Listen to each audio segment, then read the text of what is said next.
Today I am going to giving you a lecture on class 4 social study. My topic is water and power, page number 45 to 51. Okay, now see, here are few words, new terminologies. You have to write it on your notebook. See this pattern. New terminology is trapped, solar, pump, adequate and fossil fuel. Okay, these are the new terminologies. Trapped, the act of concealing yourself or laying in wait to attack by surprise. Solar, derived from sun. Pump, a mechanical device that moves fluid by pressure. Adequate, about average, acceptable. Fossil fuel, a remaining part of plant or animal. Okay, you have to do these terminologies on your notebook. Now open page number 45. See the page number 45 of the chapter number 6, water and power. Here are some highlighted points. This is very main point for your chapter. We cannot do without water. Okay हम water के बगैर कुछ नहीं कर सकते. Natural resources are those thing which are found on or in the earth mostly in large quantity. Natural resources क्या होते हैं? जो ज़मीन के अंदर पाए जाते हैं और बहुत ज़्यादा क्वांटिटी में वो होते हैं और कुदरती तौर पे अल्लाह पाक ने बनाए होते हैं, वो मैन मेड नहीं होते. Almost 3/4 of the earth is covered by water and rest in land. Water on land is usually fresh but sea water is salty. We use fresh water for most of our use. Okay students, ये वाला जो सारा लिखा हुआ है paragraph, इसमें आपको water cycle के बारे में बताया जा रहा है. तो जस्ट मैं आपको इसकी अंडरस्टैंडिंग दे देती हूँ. हाईलाइटेड पॉइंट्स को आप इस डायग्राम से अंडरस्टैंड करें. हियर इज़ अ सन, सी. यहाँ पे वाटर बहुत ज़्यादा हीटअप की वजह से जो सन वाटर होता है वो वाटर वेपर्स में चेंज हो जाता है और चेंज होके वो छोटे छोटे क्लाउड्स में जमा होना शुरू हो जाते हैं. पानी के जो वाटर वेपर्स होते हैं वो क्लाउड्स बना देते हैं और उन क्लाउड्स में हीट की वजह से सन की जो हीट समुंदर पे पड़ती है उसका पानी अगेन वाटर वेपर बनता जाता है और जो क्लाउड्स में जमा होते होते वो फिर क्लाउड्स इस तरह के हो जाते हैं. रेन हैवी वाटर मीन्स के फुल ऑफ वाटर. ये ब्लैक हो गया, ब्लैक का मतलब ये फुल ऑफ वाटर है. और फिर जब फुल ऑफ वाटर हो जाता है तो इससे फिर जो रेन होती है या बर्फ़ होती है, स्नो जिसे कहते हैं, वो ज़मीन पे आती है. देखें कि समुंदर का पानी वाटर वेपर बना और क्लाउड्स में जमा हुआ. क्लाउड्स जब हैवी हो गए तो वही वाला वाटर ज़मीन पे दोबारा आ गया और समुंदर के अंदर भी चला गया. तो this is called water cycle. Now open page number 46. Students, ये आप लोगों ने पहले से अंडरस्टैंड किया हुआ होगा, ये वाटर के बारे में ही है. सोर्सेज ऑफ वाटर, सबसे पहले है rainfall. In Pakistan most of rainfall during the monsoon season and we also get some rain from the west in the winter. This water usually travel downward and finally reaches the sea. जो पानी हमें आसमान से आता है जिसको हम rain कहते हैं वो समुंदर में जाता है. Pakistan has the largest canal system in the world. This is a well. आप देख सकते हैं कुआं जिसे कहते हैं. Well a large whole dug in the ground to obtain water from underground sources and also to store water. Water is also found underground. This is a tube well. It is a early time well and अब हम लोग क्या use करते हैं? Now we dig well by drilling very deep hole in the ground. A tube or casing is put into the hole. इसमें ज़मीन के अंदर एक गड्ढा किया जाता है, उसमें एक ट्यूब डाली जाती है. Water from many 100 metre below the surface is pumped up by electric और डीजल पंप. और फिर उस पानी को उस ट्यूब के ज़रिए इलेक्ट्रिसिटी से पंप करके ज़मीन पे सरफेस पे लाया जाता है. नेक्स्ट है हमारे पास solar pump. Solar pump are use energy from the sun to bring underground water up to surface. Next is, क्योंकि हम वाटर के बारे में पढ़ रहे हैं तो डेफिनेटली डैम्स एंड बैराजेस उसमें आएंगे. In the north part of the country we have fast flowing rivers. Dam have been build on a large river to store water and to slow its movement toward the sea. Dams are built on the upper part of the river when it is fast flowing through the mountain valley. Some dams are called multi-purpose projects. They provide a large reserve of water for irrigation and other purpose. There are smaller dams in Khyber Pakhtunkhwa and Upper Punjab. यहाँ पे जो मैंने highlight points किए हुए हैं ये main important है और उसके अलावा भी आप लोगों ने इसकी स्टडी करनी है. उसके बाद है Sukkur barrage is build on the river Indus. River Indus which is the main and the largest river of Pakistan. तो उस पर कौन सा बैराज है इसको यहाँ पे आपने लिखना है, इसको आपने हाईलाइट करना है और उसको लर्न भी करना है. Next page number 48. इधर अब आपका वाटर वाला सारा सिस्टम जो आपका टॉपिक था वो ख़त्म हो गया. नाउ पावर्स, जो हम लोग एनर्जी बनाते हैं वो कहाँ से बनती है. सबसे पहले आप देखिए Pakistan is an agricultural country. However in recent year it has become an more industrialised. An industrial country produce goods using its own power and natural resources.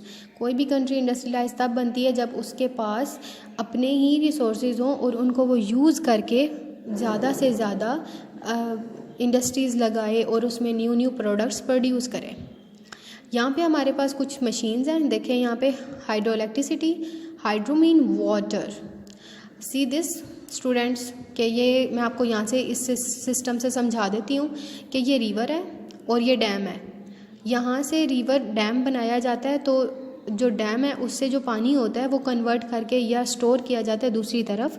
तो इधर से आप देखें कि पानी गुजर के आ रहा है और वो इस टरबाइन की तरफ जा रहा है और इसको वो हिलाता है. मींस कि ऐसे व्हील टाइप मूव करता है ये, और व्हील टाइप मूव करने के बाद ये यहाँ पे इसकी जमा होती है कुछ एनर्जी और उसको कन्वर्ट करके हम इधर ये जो आपको नज़र आ रहे हैं जिसको खंबे वगैरह आप कह सकते हैं या स्टेशंस जो होते हैं वहाँ पे चली जाती है इलेक्ट्रिसिटी और उसको ये हमारे इसके ज़रिए वायर्स के ज़रिए हमारे घरों में आती है और हम लोग अपने हाउस होल्ड वर्क करते हैं.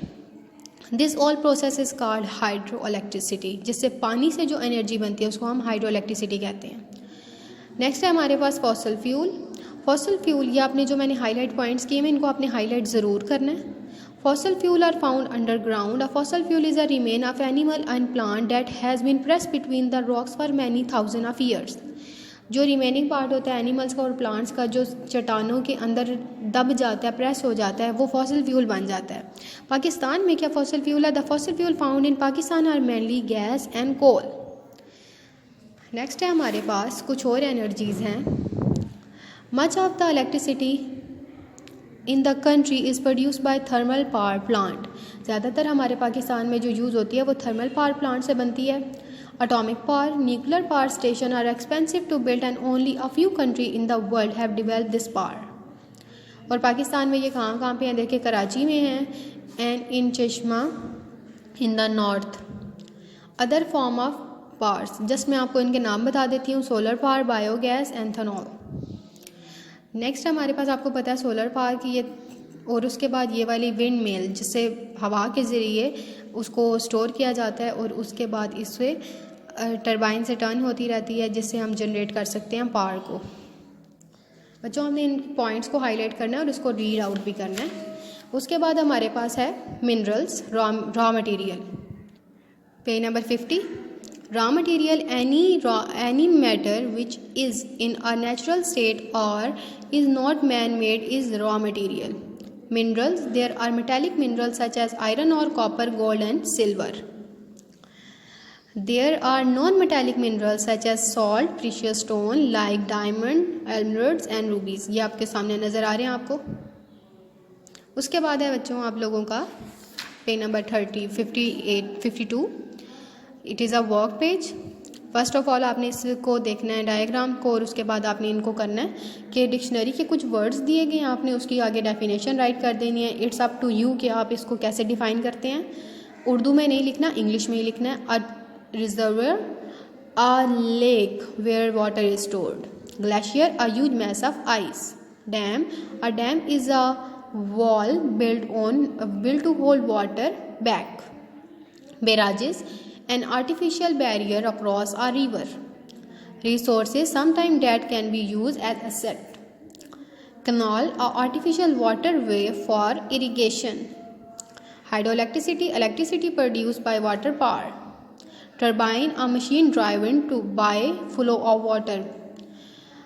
Generator, a machine for converting mechanical energy.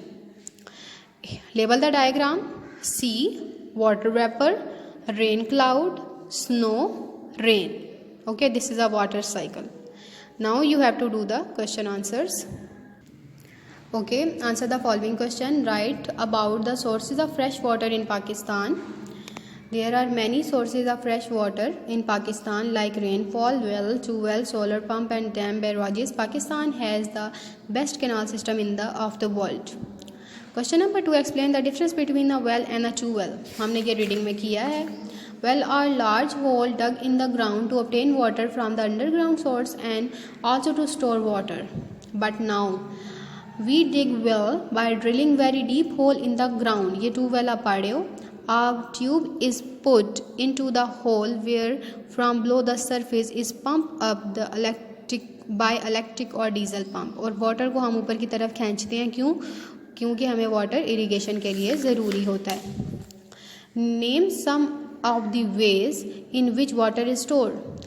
Answer, dam, barrages and reservoir are the sources of stored water. Why is water important for industry? Answer, industrial withdrawal provide water for such purpose as fabricating, processing, washing, cooling and transporting. And product incorporating water into a produced product or for sanitation need within the manufacture facility. How would you describe an industrial country? An industrial country produces good using its own power and natural resources. Question number 6, from where does Pakistan obtain raw material for its industries? So, Pakistan obtains raw material for its industry from the land, sea and ocean. Pakistan also imports from other countries raw material which are not available locally. Name the essential requirement for industry. The industry required fund, power, water, raw material, machines and workers. Next, question number 8. What kind of power or energy are used in Pakistan? The following kind of power or energy are used in Pakistan: electrical power, nuclear or atomic power, solar power, gas and biogas from cow dung. Okay students, this is a lengthy chapter you can say, so you have to write the question answer terminologies and highlight the main points also. Hopefully you understand this chapter. Thank you for watching the video. Allah Hafiz.